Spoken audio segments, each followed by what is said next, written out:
Everybody's favorite commentator, Roland Martin, went on a rant. Upset.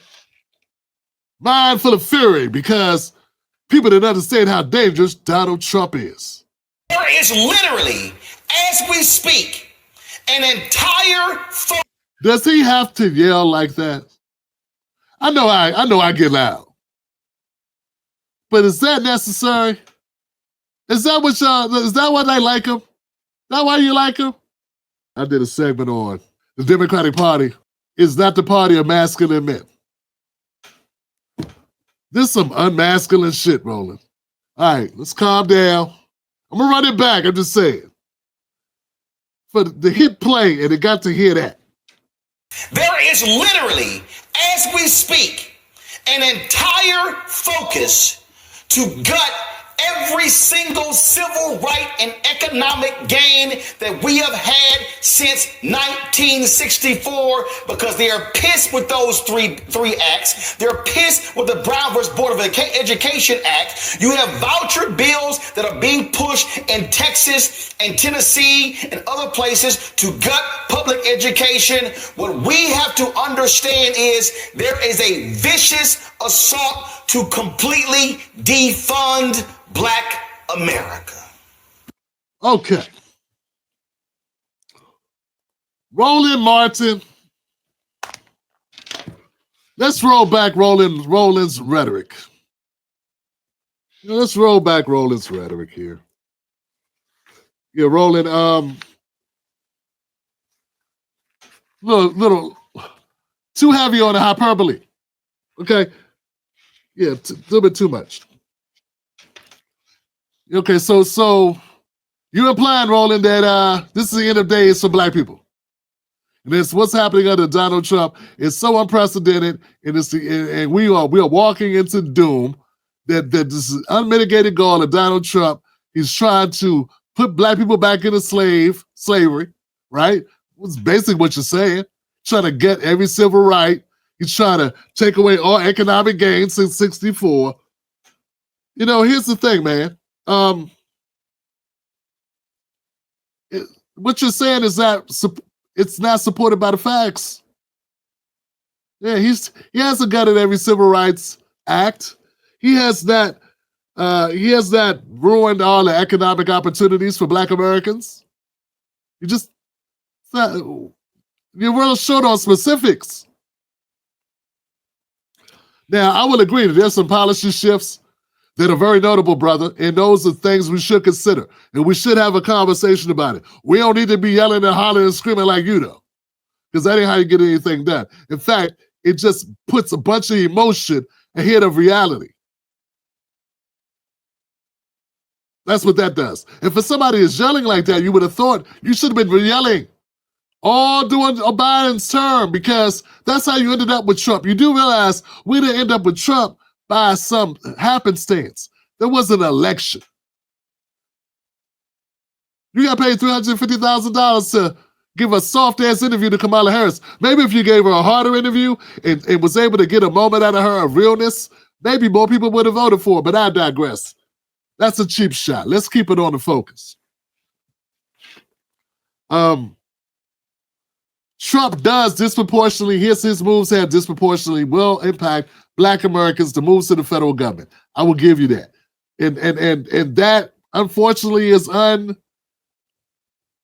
think it's unavoidable at this point. I mean, that's what's happening. I don't think it's unconstitutional.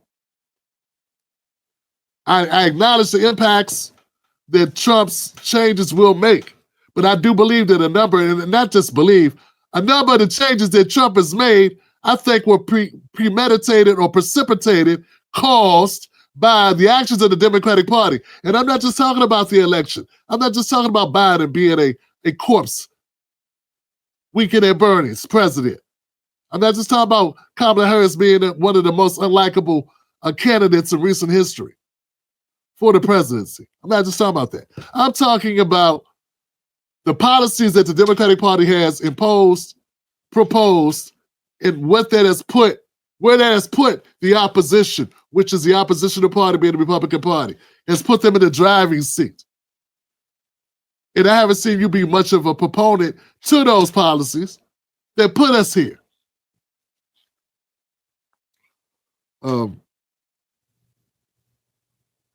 In fact, to determine if Trump's able to really gut the Civil Rights Act, if he's able to totally upturn everything that matters to Black America, well, that will be decided in the Supreme Court. But I do not believe that that is his intention. I don't believe that that is the goal, nor do I believe that's what's going to happen. I believe your job is to try to scare everybody into thinking that's what the move is, because it plays into your hand for the midterms. Let's talk about some of the things. Unlike you, let's talk about some of the changes, some of the things that Trump's done. Okay, so we all know the big one was the DEI, right? The DEI and the end of affirmative action. Okay, those are like big things that you want to tote as being the end of days for Black America. And as I pointed out before, you cannot quantify for me the amount of Black Americans that actually benefited from DEI policies. Because DEI policies do not help just Black Americans. A lot of what you're yelling should be, you should have a broader audience that includes white folks too.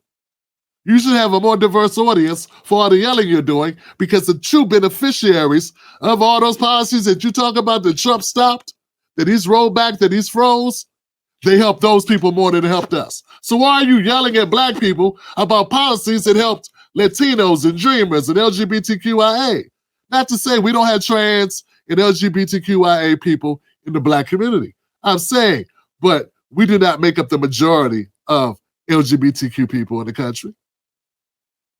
Obviously, that's going to be more of a white problem. I count Black people as Black first, just like the rest of the world, just like anybody else does. When you see somebody, you don't know what their orientation is and how they sleep, you count them as Black or white or other.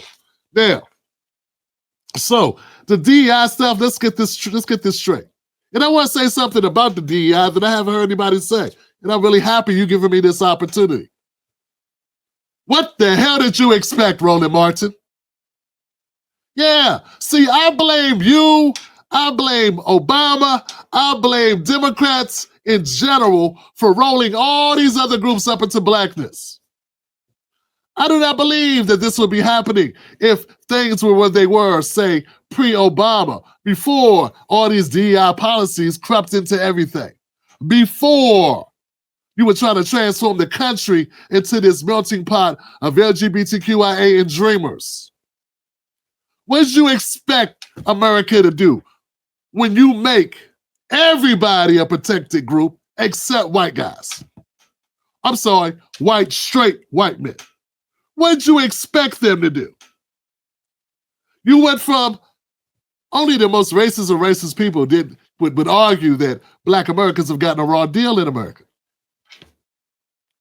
Yeah, only the biggest racists in the world would make that argument. In fact, it was a point where to make that argument was so counter to our culture, it was an embarrassment. Nobody would want to go on the record as being someone who opposed the reality that Black Americans have it difficult. They have a history of oppression in this country at the hands of the white power structure. Everyone would agree with that. But you know what happened when Obama came in and he had the Dreamers? When we started saying anybody that comes across the southern border, if they've been here for 2 minutes or been here for 50 years, they're entitled to the same types of set-asides or same types of helps and assistance in elevation as Black Americans. That was the end of the days. The die was cast at that point. When you said that everybody, no matter whether they are gender dyslexic or non-gender conforming, the LGBTQIA, trans, all these people, if they determine that they themselves are of that, then they are now rolled into this special consideration class. The die was cast.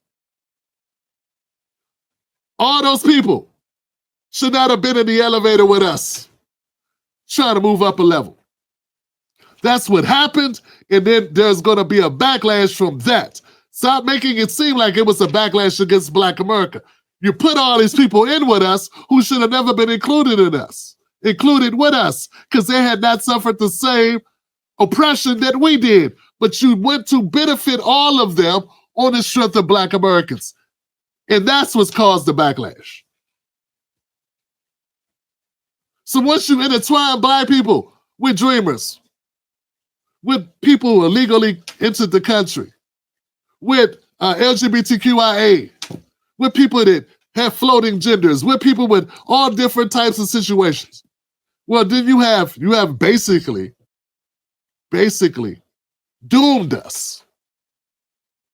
But we know you can't say that, can you, Roland? You can't stand on your square and say, you know what? The Democratic Party betrayed Black America, when the Democratic Party tied us together with all these other groups that had not fought for the civil rights movement, that were not a part of that, who hadn't suffered 300 years of slavery, or 255 years of slavery, 100 years of Jim Crow, and rampant discrimination. Nobody was redlining people of different floating genders. No one knows you have a floating gender if you don't tell them. And nobody's discriminating against immigrants who weren't in this country. If you weren't in this country, how could you have faced that type of discrimination? So that's what I feel is the impetus, the motivation behind what has happened. And a lot of the rollbacks that you talk about with Trump deal with DEI and LGBTQ rights. The reduced protections for transgender individuals in the military, for instance, education, healthcare, and federal recognition. Those are like the bulk of the rollbacks that you're referring to. You start talking about rights, you start talking about, you start talking about the Title IX. Title IX had a lot of garbage in it as well, brother, because of Joe Biden expanding Title IX to include trans people playing in women's sports. One of the most unpopular things that he could do. He did it by executive order, and it was very unpopular to do, and Trump has run on reversing that, and oh my God, he got it and he did it. Now, Roland wants to have a fit. He wants to have a neurotic breakdown on his show because Trump did exactly what he said he wanted to do, and exactly what most Americans wanted him to do was to end that stupid ass, unreasonable ass practice that he signed an executive order on his. So what I'm saying is, some of this, you knew it was coming. And it should have been coming. It was telegraphed to be coming. And what'd you expect? Oh, I know. For there to never, ever be another Republican president. Or if there is, for them to be basically Obama. Because Obama and Biden were basically Republicans. Except for a couple social issues that they feigned to give a damn about. And those social issues were dreamers and LGBTQIA.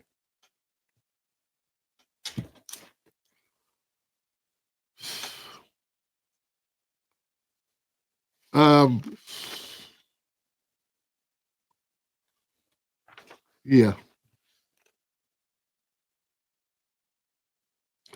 The issue is not, is he dismantling everything? The issue is how much of an erosion of the rights will there be? And that's what we need to meet them at. As far as the Voting Rights Act, hey man, let's, instead of you complaining and yelling and screaming like a schoolgirl, how about we talk about how we're going to get everybody an ID so we can combat the voter ID Act, the voter ID challenges, the voter ID laws that have been put in place.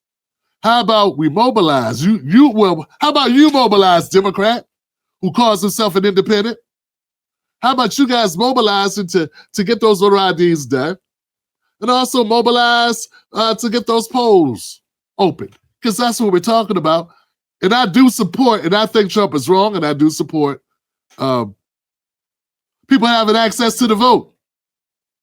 But if you fools will go out there and just vote Democrat, no matter who, maybe it's better if you don't vote, because that's some stucco stupid 70 years of continuing a practice that has got us here.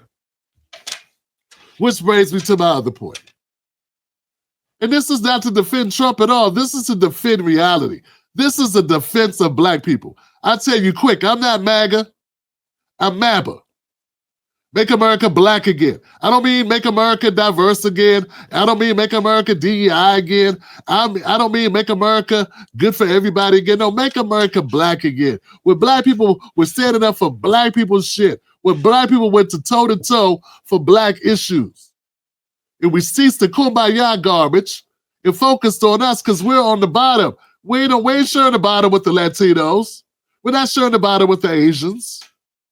And I don't know if you noticed in that, Roland, a lot of LGBTQIA people are white folks. They ain't sharing the bottom with us either. So that's where I'm at. But let's say this. Let's be focused on what promotes us. Let's be focused on what we need to have done for us, regardless of who's in the White House. Let's stop falling in line with the Democratic Party. Let's hold them accountable for their BS. And that's all that's happened. That's all that's happened. The Roosters came home to roost on the Democratic Party. And I don't feel bad about that. I feel like that's something that needs to happen to course correct where it's been going. For 70 years, we've been doing the same damn thing. And what has that got us? Which leads me to my closing point, Roland. Donald Trump has been in office, what, 3.5 weeks? That's it. Black people are right now sitting on the bottom in America while all those policies were in place, right? We were sitting on the bottom while those policies were in place. If those policies that you're talking about were so impactful and we need to be jumping out the gym, hurling, throwing ourselves into the front of a train, the wheels of a railroad car to stop the Trump administration, what good would it do? For what? To keep policies that keep us on the bottom? To keep policies in place that have us at 40% of the homeless rate? And look, in California, we're 55% of the homeless population. Is that what you're saying? We need to be jumping out the gym so we can maintain that status quo? Now, let's acknowledge and let's accept reality that the policies that you are talking about going away are not the end of the world for us, because those policies have us where we are, with Black children unable to read on their reading grade level, unable to do math on the math level. 11% of school-age Black children are performing on their math level.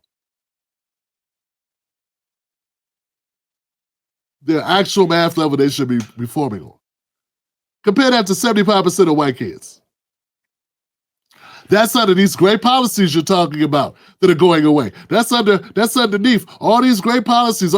Meanwhile, Latino Americans are outpacing us in net worth, business profitability, a lot of key markers. And they just got to the country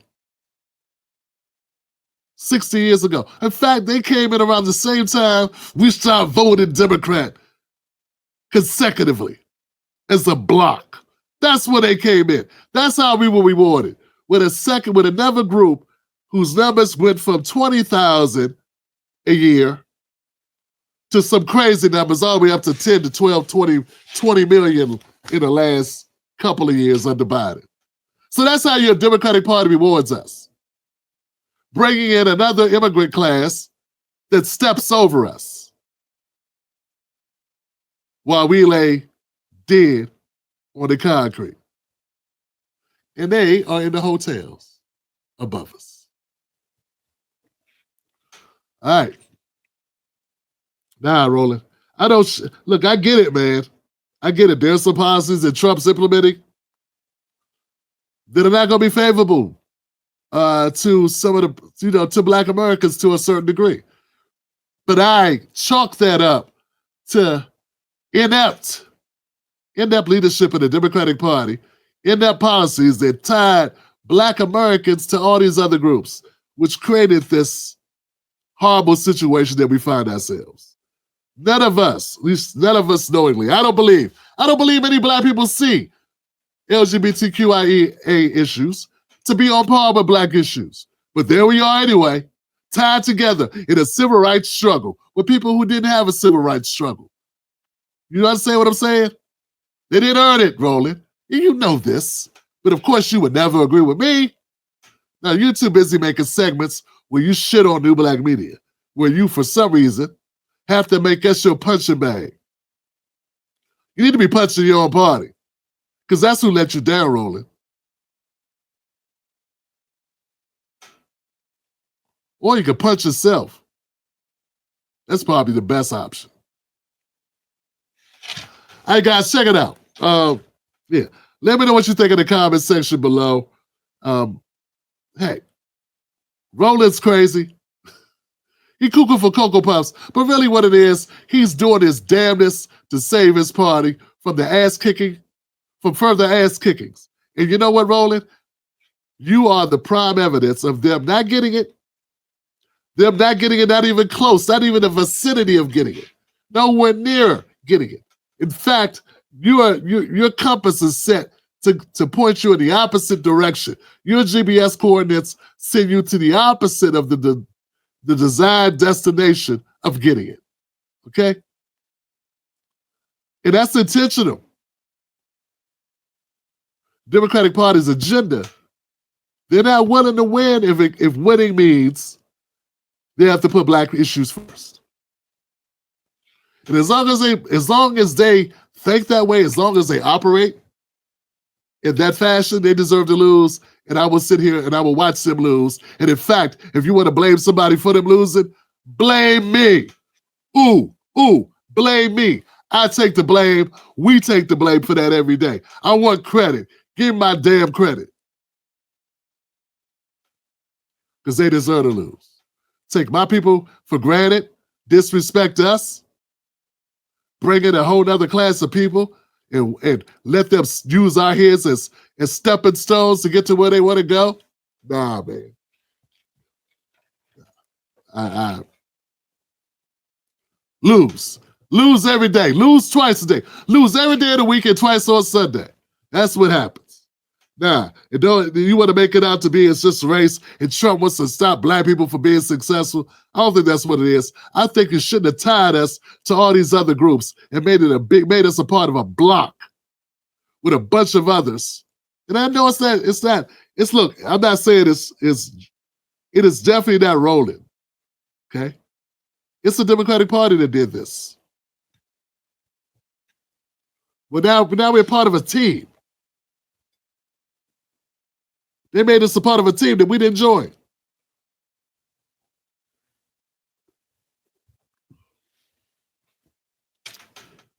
And now we're collateral damage. That's what we are. We are collateral damage.